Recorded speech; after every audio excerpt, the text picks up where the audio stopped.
আসসালামু আলাইকুম, সবাইকে স্টকস অ্যান্ড ফাইন্যান্স বিডি চ্যানেলে স্বাগতম। সো আজকের এই ভিডিওতে মিশ্রণের সেক্টরের একটি শেয়ার আমান ফিডের ফান্ডামেন্টাল অ্যানালাইসিস করব এবং সেই সাথে আপনাদের একটা ধারণা দিব যে ভবিষ্যতে বা আগামী দিনে কোম্পানিটি কীরকম পারফরমেন্স করতে পারে বা কীরকম পারফরমেন্স করলে আপনাদের সেই শেয়ারে বিনিয়োগে যাওয়া উচিত। সো ফান্ডামেন্টাল ডেটা অ্যানালাইসিসের আগে বলে দিই যে আপনারা যদি চ্যানেলটিকে এখনও সাবস্ক্রাইব করে না থাকেন, চ্যানেলটিকে অবশ্যই সাবস্ক্রাইব করবেন এবং সেই সাথে আপনারা সাবস্ক্রাইব করলে হয় কি আমরা মোটিভেশন পাই এবং আরও কোয়ালিটি ভিডিও আপনাদের জন্য নিয়ে আসতে পারি। সো চলুন তাহলে আর দেরি না করে কোম্পানির ফান্ডামেন্টাল ডেটাগুলো অ্যানালাইসিস করি। সো প্রথমেই আমরা আমান ফিডের ফাইন্যান্সিয়াল ইয়ার নিয়েছি 5 বছর 2017 থেকে 2021 পর্যন্ত, 2017, 18, 19, 20, 21। সো প্রথমে আমরা দেখব কোম্পানিটির রেভিনিউ বা সেলস কীরকম হয়েছে। দেখুন 2017 সালে কোম্পানিটির সেলস হয়েছে 405 কোটি টাকা, 18 সালে 528 কোটি, 19 সালে 621, 20 সালে 650 এবং 21 সালে 728 কোটি টাকা। সো তার মানে আপনারা বুঝতে পারছেন যে রেভিনিউটা বা সেলসটা কন্টিনিউয়াসলি গ্রোথ হচ্ছে 405 থেকে 728। গ্রস প্রফিটও মোটামুটি গ্রো হচ্ছে 87 কোটি টাকা 2017 সালে, 18 সালে 108, 19 সালে 117 কোটি, 20 সালে 108 কোটি এবং 21 সালে 110 কোটি। মাঝখানে 20 সালে একটু কমিয়েছিল, আবার 21 সালে 110 কোটি টাকা গ্রস প্রফিট হয়। এরপর হচ্ছে নেট প্রফিট আফটার ট্যাক্স। এটা খুবই ইম্পর্টেন্ট কোনো কোম্পানির ফান্ডামেন্টাল অ্যানালাইসিস করার সময়, এটা খুবই ইম্পর্টেন্ট দেখা যায় নেট প্রফিট আফটার ট্যাক্স বা এনপিএটা কীরকম হলো। সো আপনারা যদি এইসব ফান্ডামেন্টাল অ্যানালাইসিসগুলো শিখতে চান তাহলে আমি আই বাটন একটি লিঙ্ক দিয়ে দিব, কোম্পানির যে ফান্ডামেন্টাল অ্যানালাইসিস কীভাবে শিখবেন সেই ভিডিওতে আপনারা চেক করতে পারবেন কীভাবে ফান্ডামেন্টাল অ্যানালাইসিস করবেন। আসা যাক নেট প্রফিট আফটার ট্যাক্সে। 2017 সালে নেট প্রফিট আফটার ট্যাক্স 47 কোটি, 18 সালে বেড়ে 53 কোটি, 19 সালে কমে 47 কোটি, আবার 20 সালে আরও কমে 34 কোটি এবং 21 সালে লাস্ট একদম অনেক কমে গিয়ে 33 কোটি টাকা। সো এই নেট প্রফিট আফটার ট্যাক্সটা কেন কমতেছে সেটা নিয়ে আমরা একটু বিস্তারিত বলবো। এর আগে আমরা একটু ইপিএসটা দেখে নিই। ইপিএস 2017 সালে 4 টাকা 54 পয়সা, অনেক ভালো একটা ইপিএস ছিল। 18 সালে বেড়ে 4 টাকা 63 পয়সা। এরপর 19 সালে দেখুন আবার 3 টাকা 75 পয়সা ইপিএস, অনেক কমে গিয়েছে। 2020 সালে 2 টাকা 71 পয়সা এবং একদম লাস্ট 2021 সালে 2 টাকা 53 পয়সা ইপিএস। তো যে ইপিএস যে একটু বেড়েছিল এরপর যে কন্টিনিউয়াসলি যে কমতেছে এর দুইটা কারণ। প্রথমত হচ্ছে কোম্পানিটির শেয়ার ক্যাপিটাল এই 5 বছরে অনেক বেড়েছে। দেখুন প্রথমে এই শেয়ারের পরিমাণ 2017 সালে ছিল 10 কোটি, 18 সালে হয় 11 কোটি, 19 সালে 12 কোটি। এই যে স্টক ডিভিডেন্ড দেয় সে কারণে কোম্পানির শেয়ারের পরিমাণ বৃদ্ধি পাচ্ছে।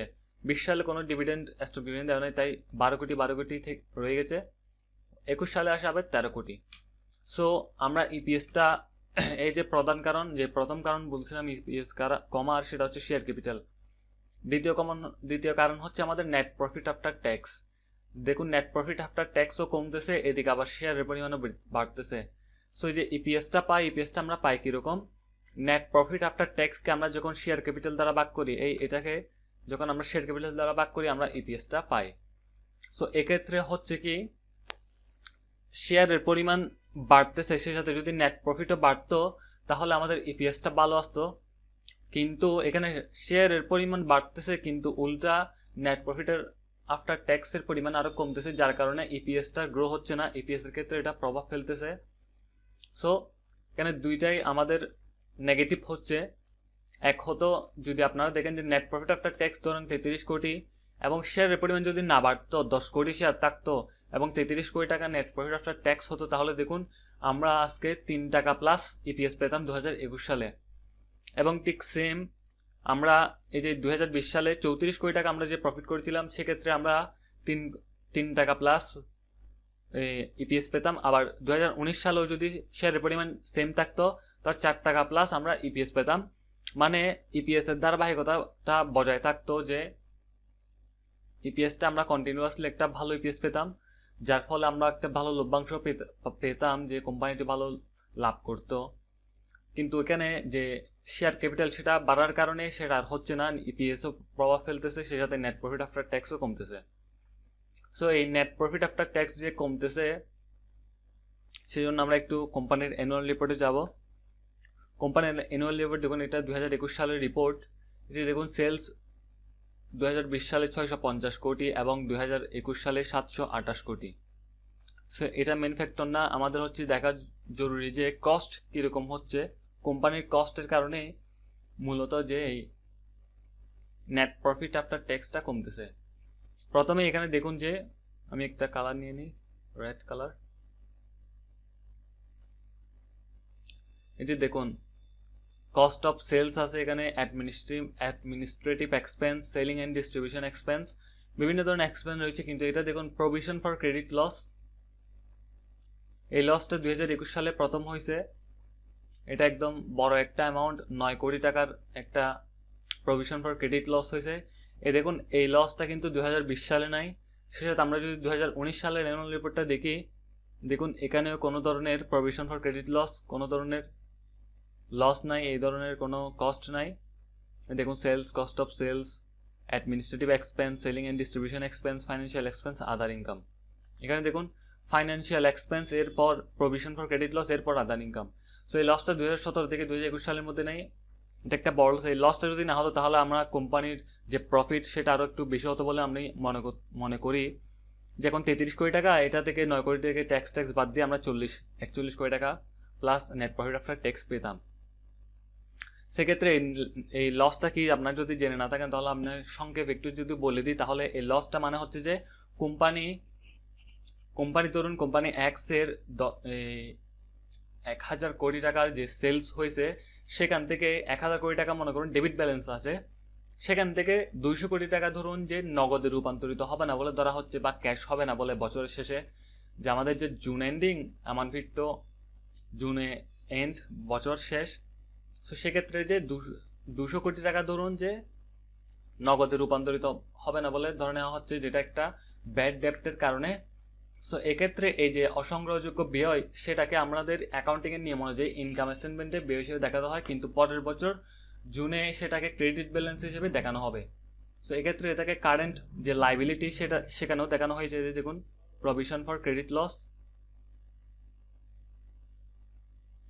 এটা হচ্ছে একটা কারণ যে কোম্পানির যে লস, যে নেট প্রফিট আফটার ট্যাক্স কমতেছে, সেটার একটা কারণ, এটাকে আমি ধরে নিতে পারি। এরপর হচ্ছে বিভিন্ন ধরনের এক্সপেন্স রয়েছে, সেগুলোর দিকেও একটু মনোযোগ দেওয়া দরকার কোম্পানির। এরপর আমরা একটু NOCFPS-টা দেখব। এই যে দেখুন NOCFPS, net operating cash flow পার শেয়ার। আমি আমার আগের ফান্ডামেন্টাল যে অ্যানালাইসিস সেই ভিডিওতে বলেছি যে EPS এবং NOCFPS-টা কাছাকাছি থাকা দরকার। কাছাকাছি থাকলে কোম্পানিটিকে এফিশিয়েন্ট বলা হয় এবং কোম্পানিকে একটু পজিটিভভাবে দেখা যায় কোম্পানিটাকে। দেখুন NOCFPS 2017 ডেটাটা আমরা প্রায় 2018 সালে মাইনাস ছিল, কাছাকাছি তো দূরের কথা, এটা উল্টো মাইনাস ছিল। 19 সালে কাছাকাছি ছিল মোটামুটি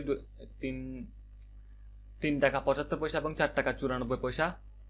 20 সালে 2 টাকা 71 পয়সা, 1 টাকা 44 পয়সা, এবং 21 সালে একদম কম 16 পয়সা, 2 টাকা 53 পয়সা। সো এটা মোটেও কোম্পানির জন্য পজিটিভ না, এটা একটা নেগেটিভ দিক কোম্পানির জন্য। কোম্পানির নেট প্রফিট আফটার ট্যাক্স কমতেছে, EPS কমতেছে, শেয়ারের পরিমাণ বাড়তেছে, সে সাথে NOCFPS এবং EPS এর মধ্যে সামঞ্জস্য নেই, কাছাকাছি দরকার। এবং সে সাথে ন্যাপ পার শেয়ারও মোটামুটি একটা রেঞ্জের মধ্যে আছে, বাড়তেছেও না কমতেছেও না, 32, 34, 32, 33, 34, 32, 34 রেঞ্জের মধ্যে আছে। এবং ডিভিডেন্ড ইল্ডও মোটামুটি 2 থেকে 3% মধ্যেই রয়েছে। সো এই NOCFPS-টা একটু আমরা আলোচনা করব। সো NOCFPS-টা দেখার জন্য আমরা প্রথমে কোম্পানির ক্যাশ ফ্লোতে চলে আসবো, এবং এখানে দেখুন cash flows from operating activities, collection from কাস্টমারদের থেকে কালেকশন করা হয়েছিল 2020 সালে 623 কোটি টাকা এবং 21 সালে 686 কোটি টাকা। কালেকশন ফ্রম আদার ইনকামে 2,53,869 টাকা হচ্ছে 2020 সালে ইনকাম, এবং 2021 সালে সেই ইনকামটা বেড়ে দাঁড়ায় 3,10,97,156 টাকায়। সো এই কালেকশনটাও অনেক বেড়েছে, কিন্তু NOCFPS-টা দেখুন গত বছর তুলনায় অনেক কম। সের মেন একটা রিজন হচ্ছে এই যে ক্যাশ পেড টু, আমি একটু কালারটা একটু চেঞ্জ করে নিই। এই যে দেখুন cash paid to customers, employees and others, এইটা এই পয়েন্টে দেখুন যে আমাদের 2020 সালে যেখানে ছিল 604 কোটি টাকা আমাদের যে এক্সপেন্স সেটা, আর 2021 সালে দেখুন 681 কোটি টাকা, মানে আমাদের ইনকামে হয়েছিল 686 আর 3 কোটি টাকা। সেখানে আমাদের যে কস্ট সেটা হয়ে গেছে 681 কোটি টাকা। তার মানে এই 3 কোটি টাকা আদার ইনকামটা যদি না আসতো গত বছরের মতো হতো, তাহলে আমাদের মনে হয় নেট ইনকামটা হতো 5 কোটি।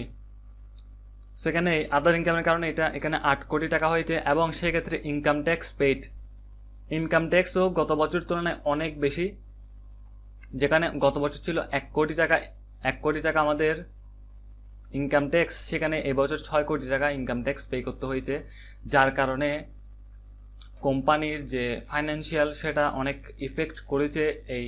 সো কোম্পানির আসলে এগুলোতে একটু ধ্যান দেওয়া দরকার, যে company cash to paid suppliers, employees and others, এখানে কস্টটাতে একটু মনোযোগ দেওয়া দরকার। এরপর হচ্ছে ইনকাম ট্যাক্স তো পে করতে হবে, এটাতে কোনো ছাড় নেই। সো এই কস্টটা একটু কোম্পানি যদি একটু মেনটেন করতে পারে, একটু কমিয়ে আনতে পারে, সেক্ষেত্রে কোম্পানির যে এনওসিএফপিএসটা সেটা একটু ভালো দেখতে পারবো আমরা। দেখুন আমরা 2019 সালে যদি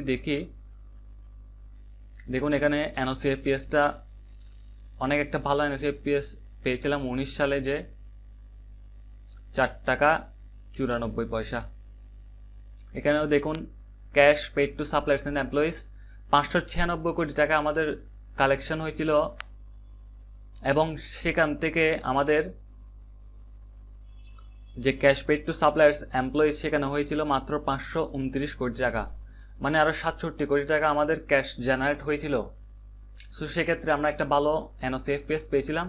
এখানেও যদি কোম্পানি এই cash paid to suppliers and employees and others এই কস্টটা একটু কমাতে পারে, তাহলে মনে করি যে কোম্পানি একটা ভালো এনওসিএফপিএস দিতে পারবে গত বছর থেকে। সো এই মুহূর্তে আমরা এই ফান্ডামেন্টাল যে অ্যানালাইসিস, এখানে আরও অনেক কিছু দেখার দরকার।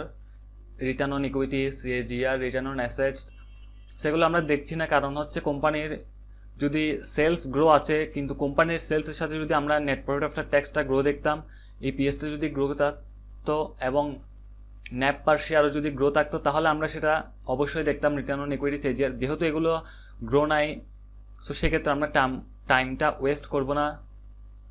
সো এখন যদি আমার মতামত দিতে চান, এটা কোনো বাই বা সেল রিকমেন্ডেশন নয়। আমি এই মুহূর্তে কোম্পানিটি নিয়ে অনেক একটা ভালো পজিশনে নাই মনে করতেছি। লং টার্মে বিনিয়োগের ক্ষেত্রে আপনাদের দেখে শুনে বুঝে শুনে বিনিয়োগে যাওয়া উচিত, তবে শর্ট টার্মের ক্ষেত্রে কোনো কিছু বলতে পারবো না। লং টার্মের ক্ষেত্রে দেখে শুনে একটু বুঝে শুনে বিনিয়োগে যাবেন। স্টেবল কোম্পানি, ফান্ডামেন্টালি স্ট্রং কোম্পানির ক্ষেত্রে বিনিয়োগে যাওয়াই উচিত হবে বলে আমি মনে করি।